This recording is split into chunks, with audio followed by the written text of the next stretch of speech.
দেখো এই মুহূর্তে অভিষেক বন্দ্যোপাধ্যায়ের যে মিছিল, সেই মিছিল এই মুহূর্তে রয়েছে হচ্ছে একেবারে আলিপুর মিউজিয়ামের সামনে। এখান থেকে তিনি আলিপুর মিউজিয়ামের সামনে এই মুহূর্তে রয়েছে, মিছিল ধীরে ধীরে এগোতে শুরু করেছে এবং যাবে হচ্ছে গোপালনগর মোড়। সেখানে তৃণমূল কংগ্রেসের আরো প্রচুর কর্মী সমর্থক তারা অপেক্ষা করছেন, তাদেরকে সঙ্গে নিয়ে মিছিল যাবে হচ্ছে ডায়মন্ড হারবার লোকসভা কেন্দ্রের প্রার্থী তিনি পৌঁছবেন দক্ষিণ 24 পরগনা জেলা শাসকের যে অফিস, সেই দক্ষিণ 24 পরগনা জেলা শাসকের অফিসে, সেখানে গিয়ে তিনি তার মনোনয়ন জমা দেবেন। তোমাকে শুরুতেই বলছিলাম যে আজকে মনোনয়ন পর্বকে ঘিরে জমায়েত করেছে হচ্ছে তৃণমূল কংগ্রেস।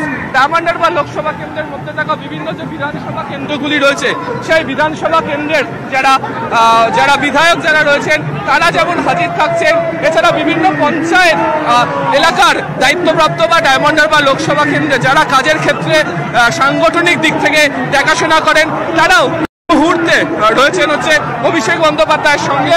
তাদেরকে সঙ্গে নিয়ে অভিষেক বন্দ্যোপাধ্যায় এই মুহূর্তে আলিপুরে জেলা শাসকের অফিস পর্যন্ত পৌঁছবেন। তবে